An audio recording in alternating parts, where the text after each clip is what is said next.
Thanks for watching the Council in Brief. I'm Susan Kennedy. We're here with a summary of all the news of the Montgomery County Council for this third week in March. County Executive Ike Leggett has released his fiscal year 2012 operating budget. The executive visited with council members before the formal introduction of the budget to brief them on the state of the county. The $4.35 billion budget closes a $300 million deficit and increases spending only slightly over this year. Council President Valerie Irvin told us what she thought of the budget and the work that lies ahead. He's proposing having employees pay more for their health insurance, and he's also proposing employees pay a little bit more for their pension, or the county paying less into employees' pensions. But our concern is that that is only going to impact Montgomery County employees and not school system employees. Even though we're not asking for any furloughs in this budget, or the executive's not, the pain will be felt still in the pocketbook of Montgomery County government employees who have to pay out, in some cases, a lot more for family coverage, depending on what kind of coverage they have. And so we're going to work very hard. We just received the budget a little while ago to go through it with a fine-tooth comb. But in the aggregate, I think the county executive has moved in the right direction. The council is defending its authority to balance the county's operating budget equitably between the schools and other vital services. This after the County Board of Education asked the state for a declaratory ruling of the state's per pupil funding requirement. Council members say the county cannot afford to fund its maintenance of effort requirement, and that the schools would only hurt the taxpayers if they followed through with a lawsuit against the county.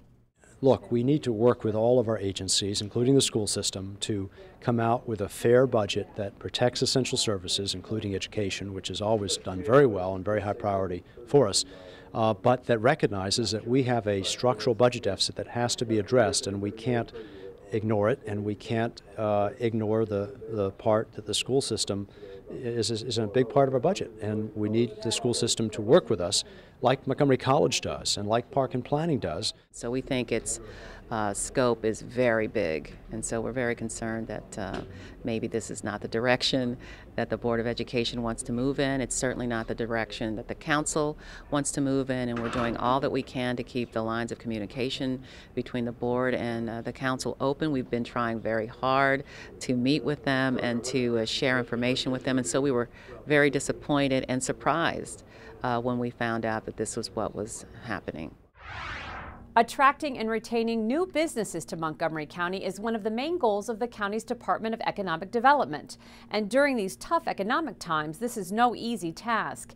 At the request of Councilmember Nancy Florine, members of the Planning, Housing, and Economic Development Committee received a briefing on the department's work plan, and she briefed us on its progress.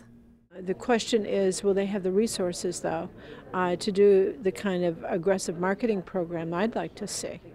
And I'm awaiting advice from our Business Development Corporation as to whether there are particular metrics we should be judging our success by, like how many jobs have been retained or added to the workforce. What's the nature of capital investment that the business community is making in Montgomery County? How many federal jobs are being added or to the economy? Things of that nature. So it's a work in progress, but I think we're making a good start. And finally, the Smithsonian Exhibit Between Fences is now on display at the Silver Spring Civic Building. Through a selection of artifacts, photos, and illustrations, this exhibit explores the implication of fences throughout the many walks of life. It is being shown in partner with the Montgomery County Historical Society exhibit, Good Neighbors, Fences in Montgomery County, which looks at fences and land use here. The exhibits will be on display until April 30th. For more information, go to montgomeryhistory.org. Well, that's going to wrap it up for this edition of the Council in Brief. For County Cable Montgomery, I'm Susan Kennedy. Thanks for tuning in.